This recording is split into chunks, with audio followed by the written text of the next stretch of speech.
आपका मतलब है कि इंजीनियर मोहम्मद अली मिर्ज़ा साहब समझदार इंसान नहीं है? बिल्कुल नहीं। पहले मैं समझता था बहुत समझदार है, अच्छा, चंद क्लिप देखे थे, अब उसके बाद तो मुझे लगता है कि मेंटली कोई मसला है, दिमागी मसला है। मोहम्मद अली मिर्ज़ा साहब के जी, साथ जो दावा करते हैं वो किताबों से बुकिश नॉलेज है। दावा करने पर गवर्नमेंट की तरफ से कोई पाबंदी नहीं है। जो किताबें उनके सामने रखी होती है ना, उन्हीं किताबों के खिलाफ बहुत दफ़ा बयान होता है। बहुत दफ़ा मेरा दिल चाह मैं जाके बोलूँ कि ये जो आप बात कर रहे हो ये इस किताब के ही खिलाफ है जो आपके सामने रखी हुई है। अच्छा, मैं उनका एक मैंने पूरा आपके पास आने से पहले उनका एक पूरा लेक्चर सुना है जिसमें उन्होंने 5 चीज़ें आपके सामने रखी और आज अच्छी बात है आप उन पर क्लैरिफाई करेंगे क्योंकि ये ज़ाहिर है मुफ्ती हैं, आप उस बेहतर आदमी हैं।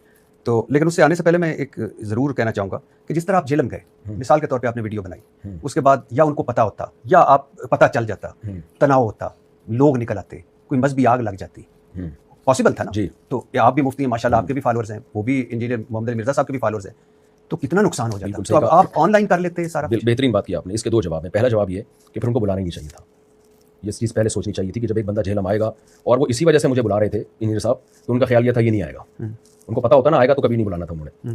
तो ये चीज़ इंजीनियर साहब को सोचनी चाहिए थी कि एक बंदा आ रहा है और तो ये भी हो सकता है वो भी हो सकता है, तो फिर बुलाया क्यों? ये सवाल उनसे है। दूसरी बात यह है कि मैंने जो रात को क्लिप रिकॉर्ड करवाया ना, उसका मकसद ही यही था कि कोई हुजूम ना हो, कोई मारामारी ना हो, कोई थर्ड पार्टी फायदा उठा के बदमनी की कोशिश ना करे। मैं सिर्फ ये साबित कर दूं कि मैं आपसे बातचीत में सीरियस हूं, इसके लिए मेरा झेलम जाना जरूरी था कि भाई मैं तो अब आ गया हूं मैं। तो हमने ये फैसला मशवरे के बाद किया था कि कोई कंट्रोवर्सी ना फैले, कोई थर्ड पार्टी फायदा ना उठाए, मुझे मार दिया या उसको मार दिया तो एक दूसरे से लड़ते रहेंगे सारी जिंदगी। तो हम यूट्यूब पे एक नंबर दे देते हैं, इस नंबर पे इंजीनियर साहब राब्ता करें और हम तय कर लेते हैं फला जगह हम बैठेंगे और ये हम बातचीत तय करेंगे कि किस दिन हमारी डिबेट होगी, लोकेशन क्या होगी, किन टॉपिक्स पे बात होगी और कितनी कितनी देर कौन कौन बात करेगा। तो इससे ज्यादा मेरा ख्याल है कोई सूटेबल तरीका हो नहीं सकता शराफत के साथ बात करने का। इसके अलावा जितने तरीके हैं वो शर और आफत वाले हो सकते हैं, लेकिन इससे ज्यादा बेहतर कोई तरीका नहीं हो सकता कि लड़ाई ना हो और बातचीत हो। तो मैं चूंकि बातचीत करने में मुखलिस था इसलिए मैंने ये तरीका इख्तियार किया। अगर मैं बातचीत करने में मुखलिस ना होता ना, मैं वहां जाके ऐलान शुरू कर देता झेलम के चौक पे खड़े होकर, निकल भाई तू बाहर, फिर जो होना था फट्टेबाजी होती है। हाँ, डेफिनेटली जी, तो ये नहीं किया ना हमने, इसी वजह से नहीं किया। तो जब ये वीडियोस आपके सामने आई तो आपके जो बड़े उलमा हैं उनमें से किसी ने आपको कोई सराहा हो या कोई तारीफ की हो या कहा ऐसा ना किया करें?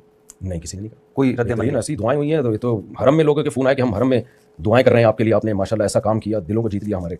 और मैं तो मिजाज में यानी थोड़ा सा सबको पता है, थोड़ा सा इन चीज़ों शोहरत वोहरत से बचता हूँ। अगर मैं बाय रोड आता ना झेलम से 48 घंटे के बाद, BCO मदारिस हार फूल लेके मेरे इस्तकबाल के लिए खड़े हुए थे। कराची एयरपोर्ट पर ये खबरें थी कि जी हम मुफ्ती साहब को ऐसे उठा के लाएंगे कंधों पर। मैंने कहा नहीं भाई, इसलिए मैं बगैर बताए चुपके से आया और पतली गली से अपने घर में दाखिल हो गया। इन सबको पता है, किसी को पता भी नहीं चलने दिया, क्योंकि हमें ये प्रोटोकॉल नहीं चाहिए, ये काम लेना था अल्लाह ने ले लिया।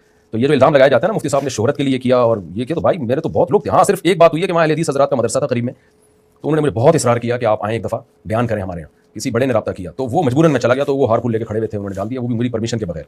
तो इससे ज़्यादा कुछ भी नहीं हुआ। अच्छा सर, एक तासुर है कि आपने मजहब को मजाक बना दिया है, लतीफ़ों वाला दीन बना दिया है। आप अक्सर गैर